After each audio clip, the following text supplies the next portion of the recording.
Hi everyone, and welcome to another episode of the Match Betting Chronicles.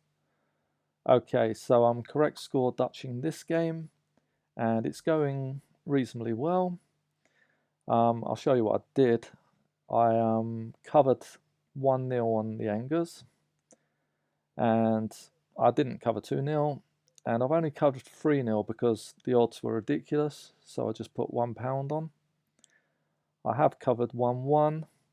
2-1 to Angers, even 3-1 because again just super high odds, and I didn't actually cover 1-0 on Strasbourg because I thought they'd score more than one. I have covered 2-0, 2-1 and 3-0, and what I did is I've also covered any other home win, but just a little bit so that it's a scratch trade because I did expect goals in this one, and I thought that Strasbourg may just run away with it if they get some early goals. So just in case that happened, put a little bit of money on any other home win. Now, the good thing about this one is I did strongly believe there was going to be a goal in the first half. So I laid 0-0, or rather I laid under 0.5 first half goals. So I've already got, where is it? Well, sorry, I haven't saved that, but basically, yeah, I laid that for £30. That gave me a liability of £57. So it was a lot more risk. I mean, if it finished 0-0, yeah, I'd be in trouble. But the reason why I did that is because in the last 8 games, home games, I think Strasbourg have had there's been a first half goal. So on them stats alone, I thought there's probably not going to be a first half goal. Angers for their last 8 away games, 6 out of 8 have had a first half goal. So yeah, you can see why I was expecting a first half goal there. So I'm already £30 up on this trade. So if I do touch on a losing scoreline like 2-2, I'll be 25 down instead of 55. So that's good news. Now, I probably could have done without that goal before the first half. 1-0 would have been nice, although I am sitting on a loss at 1-0, but I'd have liked another goal sort of further into the second half, ideally. So I'm not sure if there's much I can do to reduce the risk on this. I could look at backing, I could put a couple of quid on 2-2, so that would bring the loss down to £3.96 on this. And I could look at putting some money on 3-1, and from there on out it'll probably be a comfortable trade and I'll be able to lock in the profit. But what I'll do is I think I'll wait to see how the second half goes, and if I can get some better odds on the 3-1, that will help me lock in some more profit, because obviously the more money I put on these odds, the more I'm reducing the profit on the other score lines. So I just want to try and maximize that. Of course, if there's an early goal, then yeah, then I'm in a bit of trouble actually, if I don't cover the 2-2 or the 3-1. So yeah, I'm at least going to cover the 2-2 because that's just going to cost me about £2. That's not bad at all. Now I'll just show you why I've chosen the score lines that I did, and we'll just go back to the league. So I've also, in addition to this, I've looked at the last sort of 8 games for each team, home and away. And Strasbourg, they do concede quite a lot away from home, 20 goals. They've scored 14, but Angers, I mean, they've got the worst in the league for scoring goals away from home, so only 6. So I was not expecting Angers to win this game. If they did, probably just a 1-0. So that's why I did cover the 1-0 to Angers, but not to Strasbourg. But they also concede quite a lot, 23. So I did think that Strasbourg would be able to score a couple, which they already have. So that's the justification for that. And yeah, from now I'm just going to have to see how this one develops, really.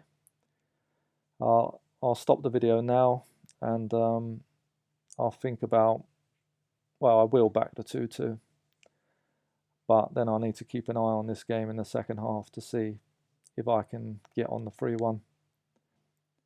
Back to this game, and unfortunately for me, Angers have just scored, and I really did not expect that.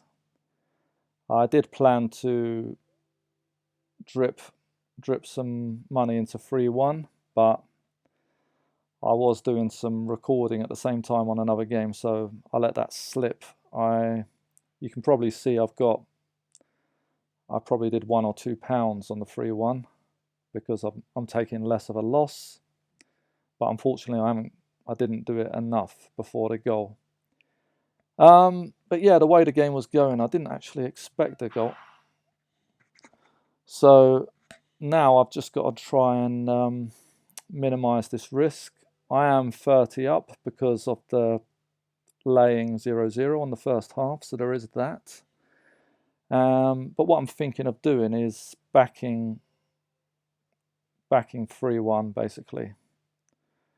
If I did that with a £10 stake, it does mean that if it finishes 2-1, I'll get £26 on top of the 30 that I've already got. And if it goes to 3-1, I'm on a sort of scratch trade almost. But on the 2-2, I will be now taking a loss of £13, although I could also just put £2 on the 2-2. And yeah, it's sort of a scratch trade really if it's 2-2 or 3-1. And still another £24.50 profit if it stays at 2-1. So that's what I'll probably do at the moment. Or I could just play it safe and take £9.50 now. I'm just going to have a little look on how the game's going basically in the second half. So where's the second half stats? Okay, so just for the second half. And wow, it actually looks like if anyone's going to score another goal, it's going to be Angers. They've got the highest expected goals, very minimal from Strasbourg. Dominating possession, 6 shots, 2 on target. So, well, I better put some more money on the 2-2. It looks like, or even cash out in case it really kicks off and goes to 3-2, because as you can see, I haven't got any sort of 3-2 scorelines covered. Okay, back with this game, and it's nearly finished, but if you look at this attack momentum, wow, it's all Angers. And yeah, looking at that, I wouldn't be surprised if it did finish 2-2 or even 3-2 to Angers. You know, I'm a bit worried about that. So what I've done, if we go back into the game, I've reduced my profit significantly on the 2-1 by backing 3-1 and putting some money on 2-2, and I even put £1 on 3-2 to Angers. So just in case, you know, because if it went 2-2, I'd be a bit worried about that. I could still lose big time on the 3-2 to Strasbourg. Mind you, if I wanted to, I could put another £1 on there, and then I would feel completely safe. And yeah, for the sake of £1, I mean, it's, yeah, I might do that, because although the attack momentum doesn't suggest that Strasbourg will do anything, you know, in the French league and in the Italian league, sometimes goals just seem to come out of nowhere. So that will make me feel more comfortable in this trade if I do that. And then I'd feel like I literally can't lose, because, you know, I've almost got a scratch trade. If it's 2-2, if it's 3-1, I lose a fiver, but I've still got the £30 I made from laying the 0-0. So I'll still be up on this. So yeah, I'm just going to get that matched now to completely secure this trade. So yeah, all in all on this one, a little bit unlucky that, well, I can't say unlucky, can I? Because looks like Angers have deserved it when you look at the momentum. But yeah, in the first half, it just looked like a very comfortable win for Strasbourg, and yeah, they were 2-0 up, and they didn't seem to be pushing in the early part of the second half. So I was thinking, you know, I'll be all right. But, you know, I did have 3-0 covered, and I also had the scratch trade on any other home win. So yeah, I wasn't worried at all about this one until Angers scored. Obviously, it's showing -15 now. That's because obviously I had to back 2-2 and the 3-1. Anyway, guys, hope you found this video useful, and thanks for listening. I'll see you next time.